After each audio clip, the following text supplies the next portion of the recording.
दोस्तों ये रेडमी का नोट 10 है।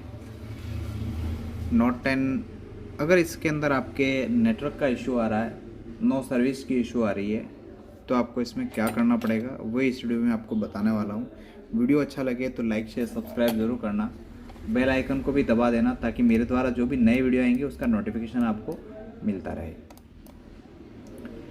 इसमें शुरुआत करनी है आपको जहाँ पे आपका एंटीना की स्ट्रिप लगती है यहाँ पे, ठीक है ना, यहाँ से शुरुआत करनी है आपको। और ये जो लाइन है आप इसको नॉर्मली यूँ देखोगे तो आपको सामने दिख रही है कुछ इस प्रकार से इसके अंदर जा रही है ये, ठीक है। यहाँ से देखोगे आप ऐसे मुड़ के इसके अंदर जा रही है, यहाँ से होते हुए आपको इधर से होते हुए फिर से ये आईसी के अंदर तीसरी पिन के अंदर यहाँ पे अंदर घुस रही है। आपको यहाँ तक आपको कंप्लीट चेक करना है। अगर लो नेटवर्क का ऐसा कोई इशू आ रहा है तो, जैसे कि आप लगा रहे हैं कहीं पे आपको नेटवर्क मिल रहा है कहीं पे नहीं मिल रहा है, इन सारे कंपोनेंट को आपको देखने की ज़रूरत है जो पड़ेगी। पहला, अगर लो नेटवर्क का इशू आ रहा है तो। दूसरा, आपको चेक करने की ज़रूरत पड़ेगी जो ये कैप दिख रहे हैं वहाँ पे आपको वोल्टेज चेक करना है। वोल्टेज कितना मिलेगा, इसमें 3 वोल्टेज के आसपास आपको 3 से 4 वोल्टेज के बीच में जो वीबैट के हिसाब से इसमें वोल्टेज है जो आपको यहाँ पे मिलेगा। थर्ड, इसमें आपको करने की क्या ज़रूरत पड़ेगी,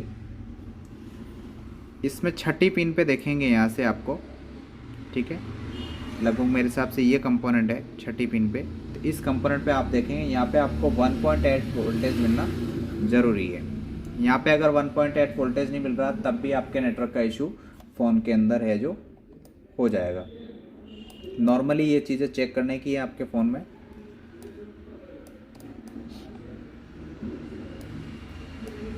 और दूसरा, इसमें आपको बहुत बार क्या रहता है,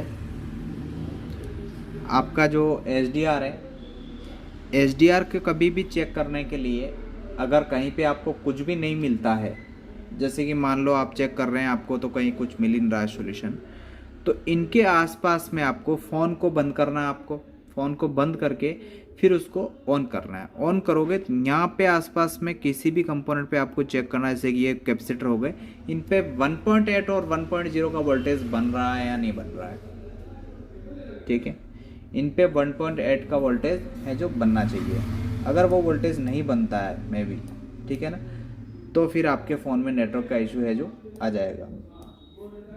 बाकी लगभग प्रॉब्लम है जो आपके इस आईसी को चेंज करने के बाद में भी ये प्रॉब्लम है जो सॉल्यूशन इसका हो जाता है। सेकंड, आप अपन बोर्ड को इस साइड में कर देते हैं।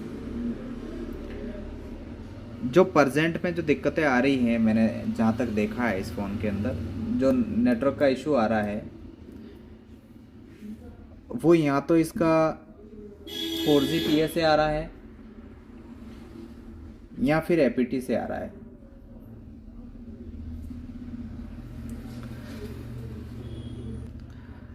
इसमें क्या है कि जो APT आपके लगी हुई है, APT के अंदर क्या है कि ये जो कोयल आपको दिख रहा है यहाँ पे आपको नॉर्मली आपको 0.6 वोल्टेज मिलता है, ठीक है। अगर आप किसी नेटवर्क के एरिया में जाते हैं, कहाँ आपका नेटवर्क अगर अप डाउन होता है या फिर बराबर आ रहा है, यहाँ पे वोल्टेज 0.6 से लेके 4.0 तक आपका वेरिएबल करंट रहता है, इसमें आता जाता रहता है। उसके अंदर फिक्स नहीं रहता है कि इतना जो करंट आ रहा है जो इतना ही मिलेगा, वो 19-20 हुए रहता है, ठीक है।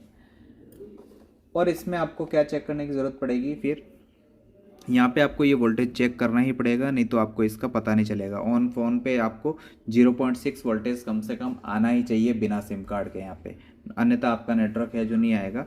अगर कोई ऐसा कोई इशू आ रहा है तो आप इस आईसी को चेंज कर सकते हैं, ठीक है।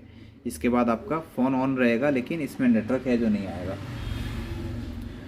उसके बाद आपको देखने की ज़रूरत पड़ेगी 4Gbps है, इसके बाद जो ये कैप लगा हुआ है इस पर आपको VPS की ज़रूरत पड़ेगी जो आपको कम से कम 3 से 4 वोल्टेज के आसपास जो भी मिलता है वो यहाँ पे मिलेगा। सेकंड, इसके जस्ट पास में कंपोनेंट है, इसके जस्ट पास में आपको जो ये वाला कंपोनेंट दिख रहा है मैं आपको दिखाने की कोशिश करूँगा।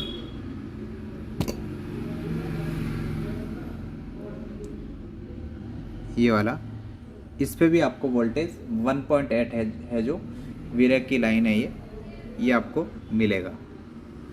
यहाँ पे चेक करेंगे तो आपको ये मिल जाएगा फिक्स। अगर ये नहीं मिल रहा तब भी आपके नेटवर्क का इशू है जो हो जाएगा।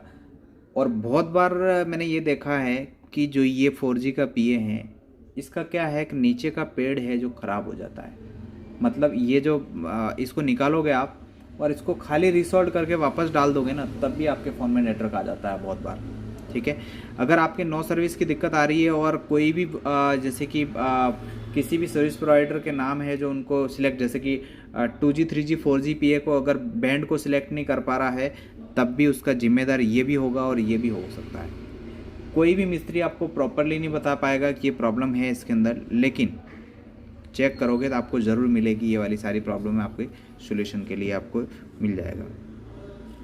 थर्ड, अगर ये इसके बहुत सारा भी काम कर लिया उसके बाद भी नहीं होता, उसके बाद अपना CPU है वो जिम्मेदार रहता है इसका। ठीक है, उसके बाद इस फ़ोन में एक चीज़ मैं आपको अभी ही बता देता हूँ कि इस फ़ोन में अगर आपने सारी मेहनत कर ली है, उसके बाद अगर आपका नेटवर्क नहीं आ रहा है, आपका MA नंबर सही है, आपका बेसबैंड सही है, फिर भी इसके अंदर है जो नेटवर्क का इशू आ रहा है, तो डायरेक्ट CPU ही ख़राब होगा इसमें। ये मैंने करके देखा है और ये आपको मैं आज बता रहा हूँ। MI का A2 है, उसमें चार्जिंग की इशू आए तो उसको छोड़ दो, ज़्यादा बेहतर रहता है, क्योंकि उसका सोल्यूशन है ही नहीं।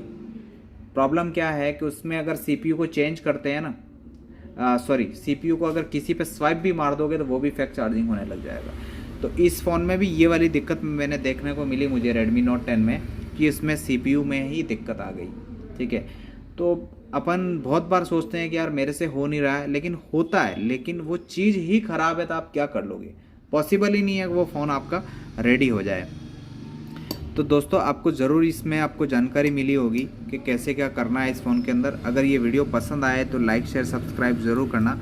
मिलते हैं नेक्स्ट वीडियो के साथ, तब तक के लिए जय हिंद जय भारत।